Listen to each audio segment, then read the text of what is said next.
নমস্কার, দেখছেন রিপাবলিক বাংলা। বাংলার খবর কি নিয়ে আমি পৌলমী রয়েছি আপনাদের সঙ্গে। বাংলার খবর বলতে গেলেই সেই মধ্যমগ্রামের দিকে আমাদের নজর রাখতে হবে। শুভেন্দু অধিকারীর আত্মসহায়ক চন্দ্রনাথ রথ খুনের ঘটনায় তদন্ত করছে সিবিআই। ইতিমধ্যে সিবিআইয়ের পক্ষ থেকে একটি বিশেষ তদন্তকারী দল তৈরি করা হয়েছে। তারা মধ্যমগ্রামে ঘটনাস্থলে যান, পরিস্থিতি খতিয়ে দেখেন। একই সঙ্গে এই ঘটনাতে ভিন রাজ্য থেকে 3 জনকে গ্রেপ্তার করা হয়েছে। বাকি আরও 3 জনের খোঁজ চলছে। এই 3 জনই খুনিদেরকে লজিস্টিক সাপোর্ট দিয়েছিল, এমনকি সারাক্ষণ নজরেও রেখেছিল। সমস্ত বিষয়টাই খতিয়ে দেখছে সিবিআই।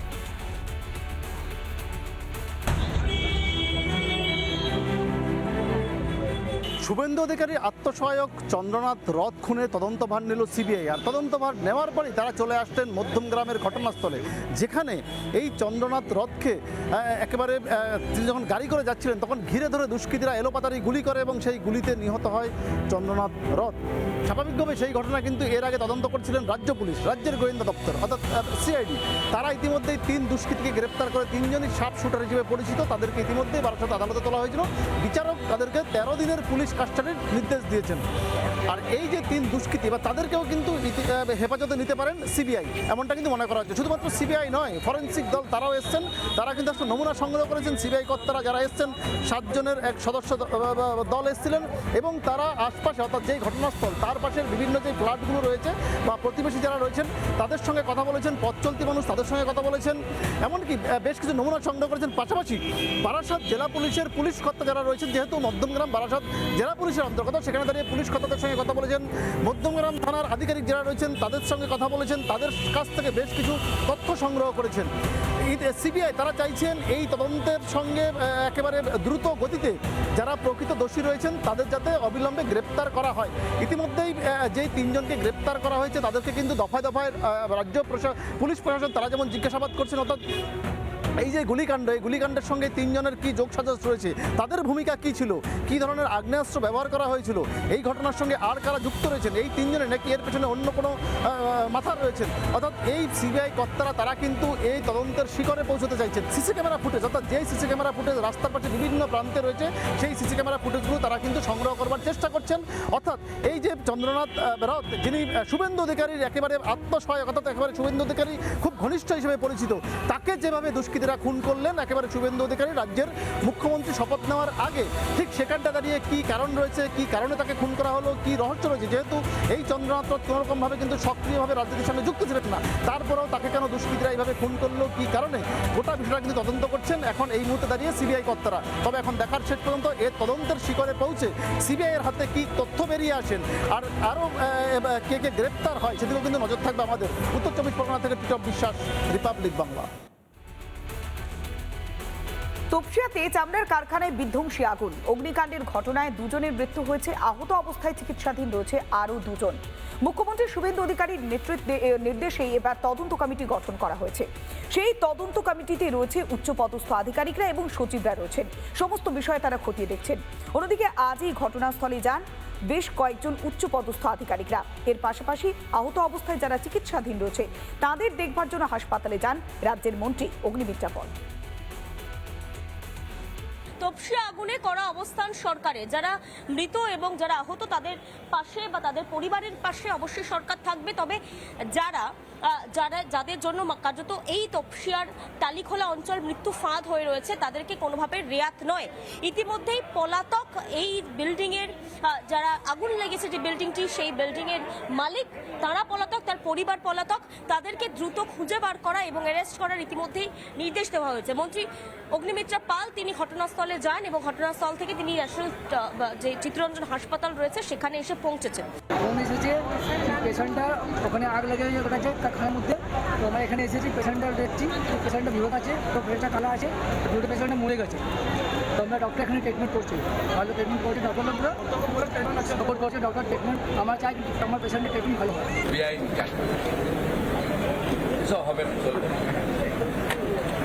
না, আপনি তো কমিটি ইতিমধ্যেই তৈরি করেছেন, সেক্রেটারি কমিটি করেছে, সকালে 11টায়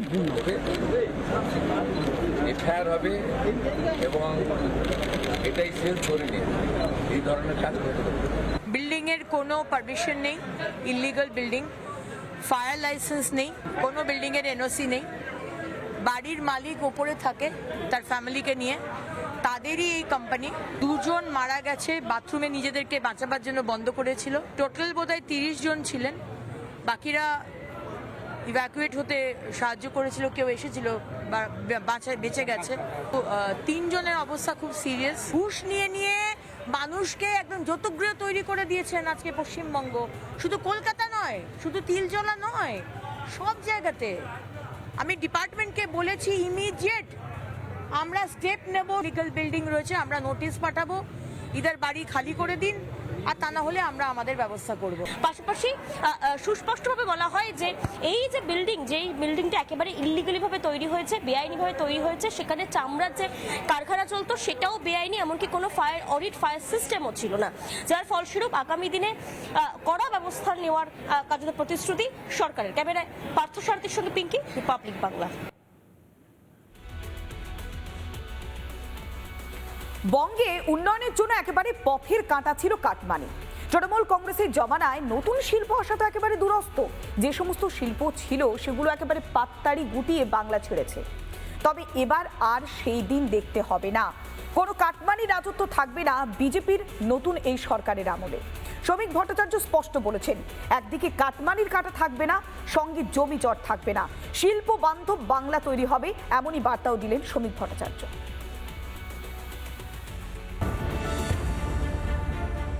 সরকার বদলেছে, এ রাজ্যে ভয়মুক্ত শিল্পের পরিবেশ তৈরি হবে। তাই রাজ্যের শিল্পপতিদের এবং দেশের শিল্পপতিদের এ রাজ্যে বিনিয়োগের আহ্বান জানালেন রাজ্য বিজেপির সভাপতি শ্রমিক ভট্টাচার্য। আজ এক বণিক সভায় তিনি উপস্থিত ছিলেন অতিথি হিসাবে। সেখান থেকে তিনি বার্তা দেন, বিগত দিনে রাজনৈতিক দলের যে তোলাবাজি, সে তোলাবাজির কারণে বাধ্য হয়ে চলে যেতে হয়েছে একাধিক শিল্পপতিকে পশ্চিমবঙ্গ ছেড়ে অন্য রাজ্যে। সমস্ত মানুষকে আমরা একটা বার্তা দিতে চাই যে আগামী দিনে কোনোদিন কেউ ফ্যাক্টরি করতে গেলে কোন রাজনৈতিক দলের কর্মী আপনাদের কাছে টাকা চাইতে আসবে না, কোনো জমি প্রতিবন্ধকতা নেই। যে সমস্ত শিল্প পশ্চিমবঙ্গে বিগত দিনে ছিল সেই সমস্ত শিল্প কিন্তু একের পর এক উঠে গেছে। তাই তিনি বলছেন এই সভা থেকে যে নতুন নতুন শিল্পপতিদের এখানে আসতে হবে এবং তারা এখানে যেন বিনিয়োগ করেন। যে মডেল পাঞ্জাবের সাকসেসফুল, হরিয়ানায় সাকসেসফুল, মহারাষ্ট্রে সাকসেসফুল, যে 100 একর 1000 একর জমি যদি প্রয়োজন থাকে 1100 একর জমি অধিগ্রহণ করুন। ল্যান্ড ডেভেলপ হয়ে যাওয়ার পরে 100 একর জমিকে আপনি যারা জমি চলে যাচ্ছে যাদের হাত থেকে তাদের কাছে ঠিকঠাক করে পৌঁছে দিন। সেক্টর 5 তৈরি হয়েছিল, সংঘর্ষ নেই। গোল্ডেন কোয়াড্রিল্যাটারাল, কেন্দ্রীয় সরকার জমি অধিগ্রহণ করেছিল, কোনো সমস্যা নেই। 63টা রেলওয়ে প্রজেক্ট শুধুমাত্র বন্ধ হয়ে আছে ল্যান্ড অ্যাকুইজিশনের কারণে, সরকারি অসহযোগিতার কারণে। আর এই প্রসঙ্গে তিনি নাম না করে সৌরভ গাঙ্গুলিকেও কিন্তু কটাক্ষ করেন। তার কারণ শালবনীতে যে ইস্পাত শিল্প গড়ে তোলার কথা বলেছিলেন প্রাক্তন মুখ্যমন্ত্রী মমতা বন্দ্যোপাধ্যায়, সেই শিল্পও কিন্তু হয়নি। পশ্চিমবঙ্গের মাটিতে দাঁড়িয়ে পশ্চিমবঙ্গের বিনিয়োগ হোক, কিন্তু স্পেন থেকে পশ্চিমবঙ্গের শিল্প কারখানা না তৈরি করে। আমরা জানতাম তিনি স্কেপ আউট করে ওভার বাউন্ডারি মারতেন, তার জন্যই তিনি পরিচিত ছিলেন। কিন্তু আমরা দেখলাম তিনি বাউন্ডারির বাইরে থেকে বল থ্রো করছেন। টলিউডের যে অচলাবস্থা চলছে সেই বিষয়টিও কিন্তু তুলে ধরেন। মৃন্ময় পান, রিপাবলিক বাংলা। পালা বদলের পর পঞ্চায়েত অফিসে যেতে পারলেন বিজেপির জয়ী পঞ্চায়েত প্রধান। তিনি জয়লাভ করেছিলেন 2023-এর পঞ্চায়েত ভোটে। নাটাবাড়ির ফুলবাড়ির 2 নম্বর গ্রাম পঞ্চায়েত দখল করে নিয়েছিল বিজেপি। কিন্তু তৃণমূল কংগ্রেসের এতটাই দাপট ছিল যে জয়ী বিজেপির প্রধান তিনি অফিসে ঢুকতেই পারছিলেন না। তবে 26-এ গোটা রাজ্য জুড়ে পদ্মফুল ফুটেছে, আর তাই পালা বদলের পর এবার পঞ্চায়েত অফিসে প্রবেশ করতে পারলেন বিজেপির সেই জয়ী প্রধান। নাটাবাড়ি বিধানসভার অন্দরান ফুলবাড়ি 2 গ্রাম পঞ্চায়েত। এই গ্রাম পঞ্চায়েতটি বিজেপির দখলে, প্রধানও বিজেপির। তবে 2 বছর ধরে নাকি এই গ্রাম পঞ্চায়েত অফিসে ঢুকতেই পারেননি বিজেপির প্রধান মণিবালা বর্মা। অবশেষে পালা বদলের পর 2 বছর পর গ্রাম পঞ্চায়েত অফিসে ঢুকলেন বিজেপির প্রধান। অভিযোগ, তৃণমূল কংগ্রেস এতটাই অত্যাচার করত যে এই গ্রাম পঞ্চায়েত অফিসে ঢুকতে পারতেন না বিজেপির প্রধান। পালাবদলের পর অবশেষে সেই গ্রাম পঞ্চায়েত অফিসে ঢোকেন বিজেপির প্রধান এবং সেই উপলক্ষে চলে মিষ্টিমুখ। অনেক দুর্নীতি হয়েছে আমাদের গ্রাম পঞ্চায়েতের একটা ঘরের সাথে প্রতি সপ্তাহে এখানকার যে দুর্নীতিবাজ জেহাদিরা বলতে গেলে জেহাদি শক্তি আজকে পশ্চিমবঙ্গে ভারতীয় জনতা পার্টি ক্ষমতা 2026-এ 4 মে না আসতো পশ্চিমবাংলা তথা অন্ধ্রপুরের 2 নং গ্রাম পঞ্চায়েতে হয়তো মাটি থাকতো, এখানকার নাগরিক কিন্তু জনসাধারণ থাকতে পারতো না। এই জনসাধারণের আশীর্বাদ এবং আজকে আমরা এসেছি, সামনের দিন আমরা ফাইল খোঁজার চেষ্টা করবো এবং এই যে আমাদের একটা গ্রাম পঞ্চায়েতের যে একটা ফরেস্ট ছিল যার 2 নম্বর অঞ্চলের সম্পদ সেটাকে আমরা তদন্ত করার চেষ্টা করবো। কতগুলো গাছ বিক্রি করে সে টাকাগুলো কোথায় গেল। প্রায় 2 বছর পর এই গ্রাম পঞ্চায়েত অফিসে ঢুকলো বিজেপির প্রতিনিধিরা। সেই উপলক্ষে চলে মিষ্টিমুখ, উৎসব মুখর হয়ে ওঠে বিজেপির এই গ্রাম পঞ্চায়েত অফিস চত্বর। কোচবিহার থেকে জয়দীপ রায়, রিপাবলিক বাংলা। দুর্নীতিরা তৃণমূল কংগ্রেসের একেবারেই রন্ধ্রে রন্ধ্রে, তাই তো পুকুর সংস্কারে এবার দুর্নীতির অভিযোগ উঠে আসছে। এমনকি পুকুরের সংস্কার না করে তার সামনে একেবারে বড় বড় করে বোর্ড লাগিয়ে দেওয়া হয়েছে। বিষয়টি যখনই নজরে এসেছে তখনই পুরপ্রধানের বিরুদ্ধে দুর্নীতির অভিযোগে সরব হয়েছেন বিজেপির বিধায়করা। যদিও পাল্টাই পরিস্থিতিতে সাফাই দিতে ছাড়ছেন না তৃণমূল কংগ্রেসের পুরপ্রধান। চাপদানি বিধানসভার বিজেপি বিধায়ক দিলীপ সিং সকাল সকাল তার বিধানসভার বিভিন্ন জায়গাতে যাচ্ছে, গিয়ে সেখানে যে পুকুর ভরাট হয়েছিল অভিযোগ তুলে বিভিন্ন যে পুকুর রয়েছে সেখানে ঘুরছে। আমাদের সঙ্গে দিলীপ সিং রয়েছে, কথা বলবো। এই সকাল সকাল দেখলাম যে 2টি পুকুরে গেলেন, কি সমস্যা আছে? 2টো জায়গা বোর্ড লাগানো আছে প্রাক্তন সিএম সাহেবের, মাননীয় মমতা ব্যানার্জির। এই বোর্ডটা ভালো করে দেখুন, আমাদের প্রাক্তন সিএম মমতা ব্যানার্জির ছবি দিয়ে কত সুন্দর হাসিতে ওনার ছবি লাগানো আছে, কি খুব সুন্দর কাজ হয়েছে। এই ছবিটা আর এই পুকুরটা দুটো একসাথে দেখাবেন, কি এইটার জন্য উনি খুশি আছেন, এই জন্য হাসছেন। এই যে 3,14,852 টাকা এই যে পুকুর সংস্কার করার জন্য টাকাটা সেনশন হয়ে গেছে, টাকাটা কার পকেটে গেছে? এই হচ্ছে এটা পুকুর বললে কিন্তু চলে না, যে ছোট যে ডোবা, সেই ডোবা বলা যেতে পারে। সেই ডোবাতেই কিন্তু পরিষ্কার বা সংস্কারের কাজের জন্য কয়েক লক্ষ টাকা বিল করে এখানে কিন্তু দেখানো হচ্ছে, বোর্ড টাঙিয়ে দেওয়া হয়েছে। একটা পুকুর নয়, এরকম 2টো পুকুরে কিন্তু দিলীপ সিং বিজেপি বিধায়ক চাপদানি তিনি গিয়েছিলেন। কাজ শুরু করার আগে যেটা সরকারি গাইডলাইন ছিল যে বোর্ড লাগিয়ে জিও ট্যাগিং করে পাঠাতে হবে, তারপরে কাজটা শুরু করতে হবে। এই কাজটা ইলেকশনের আগে শুরু হয়েছিল, কিন্তু ইলেকশন শুরু হয়ে যাওয়ার জন্য কাজটা বন্ধ ছিল। কন্ট্রাক্টরকে বলতে কন্ট্রাক্টর কাজটা শুরু করেছিল।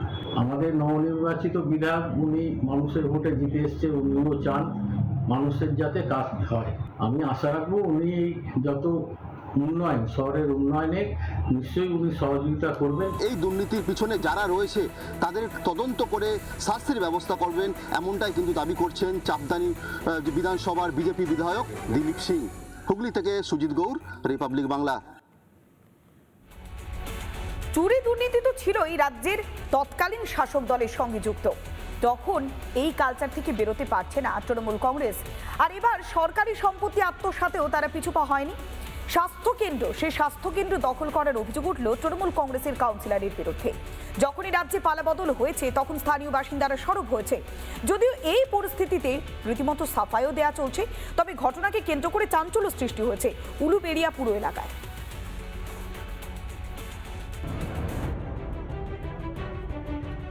সরকারি জিনিস আত্মসাৎ করার অভিযোগ উঠল এক তৃণমূল কাউন্সিলরের বিরুদ্ধে। উলুবেড়িয়া পৌরসভা 30 নম্বর ওয়ার্ডের কাউন্সিলর রীনা দত্তর নামে। জানা গিয়েছে যে একটি স্বাস্থ্য কেন্দ্র থেকে তার কার্যালয় চালাতেন এবং যখন রাজ্যে পালাবদল হলো তারপর থেকে তিনি আর এই কার্যালয়ে আসেননি এবং ওয়ার্ডের মানুষের সঙ্গেও দেখা করেননি। হঠাৎ আজ 3 জন পৌরসভার কর্মী আসেন এবং তারা ওই কার্যালয় খুলে জিনিসপত্র বার করতে শুরু করেন। শাড়ি থেকে, লুঙ্গি থেকে এবং তৃণমূলের যে সমস্ত দলীয় পতাকা ছিল সেগুলোকে গাড়িতে লোড করেন। তখন স্থানীয় মানুষজন ঘিরে তাকে বিক্ষোভ দেখায়। সরকারি স্বাস্থ্যকেন্দ্র, প্রাথমিক স্বাস্থ্যকেন্দ্র, কিন্তু এখানে রীনা দত্ত দীর্ঘদিন ধরে অফিস করে বসে আছে, পার্টির অফিস, কার্যালয়। তা সেই কার্যালয়ে আমরা যেহেতু শাসক দল আমরা কোনো কিছু বলতে পারতাম না। এখন আমাদের প্রশ্ন হচ্ছে এই হসপিটালে কেন এত বড় গোডাউন হয়ে থাকবে সমস্ত পার্টির মাল? আজকে রীনা দত্ত আমাদের অবর্তমানে কিছু লোক পাঠিয়ে গাড়ি করে মাল তুলছিল, আমরা খবর পেয়ে দল বেঁধে সবাই মিলে আমরা হাজির হই। সেই হাজির করে আমরা গাড়ি রুখে দিই এবং মালপত্র রুখে দিয়েছি এবং আমরা প্রশাসনের দ্বারস্থ হয়েছি। ওই তো মাল বলছে মাল রাস্তায় লেবার লাগাবে। কি মাল? ওই যে সমস্ত মাল কি মাল ছিল সেটা একটু বলুন না। কাপড় ছিল, ঠিক বলছে। যে এই পার্টি অফিসে কি ছিল, মানে কি আনতে কে পার্টি ছিল আপনাকে? এটা পৌরসভা। তারপর উলুবেড়িয়া থানা পুলিশকে খবর দিলে উলুবেড়িয়া থানা পুলিশ আসে, যে অস্থায়ী কর্মী পৌরসভা ছিল তাদেরকে আটক করে নিয়ে যায়।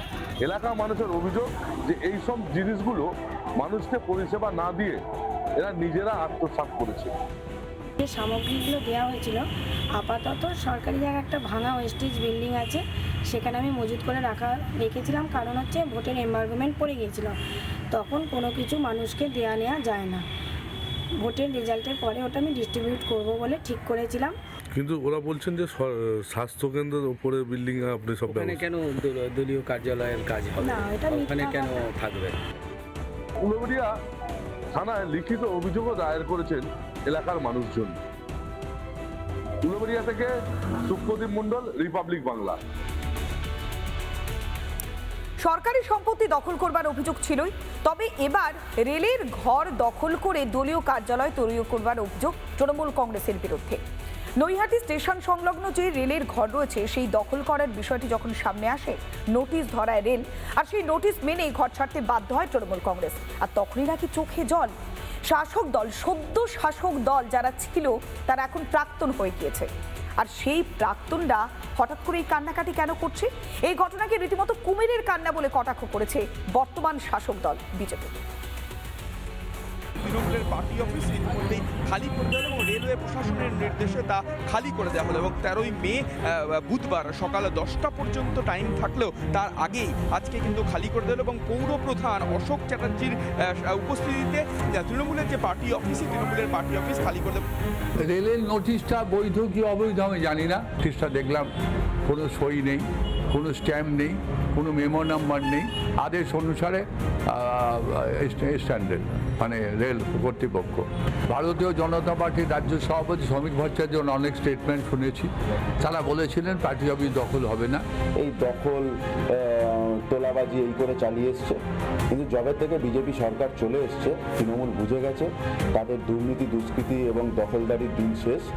তাই জন্য তাদের সুবুদ্ধি হয়েছে, তারা রেল নোটিশ দেওয়ার পরপরই তারা তাদের পার্টি অফিস শেষ। এটা তৃণমূলের দিন শেষ। ভিডিও জার্নালিস্ট দেবব্রত বোসের সঙ্গে সুখেন্দু সরকার, রিপাবলিক বাংলা, নৈহাটি। নানা ধরনের কন্টেন্ট দেখার জন্য লাইক করুন, শেয়ার করুন আমাদের ফেসবুক পেজ, সাবস্ক্রাইব করুন আমাদের ইউটিউব চ্যানেল। পাশাপাশি অন্যান্য ব্রেকিং নিউজের জন্য অবশ্যই চোখ রাখুন রিপাবলিক বাংলায়।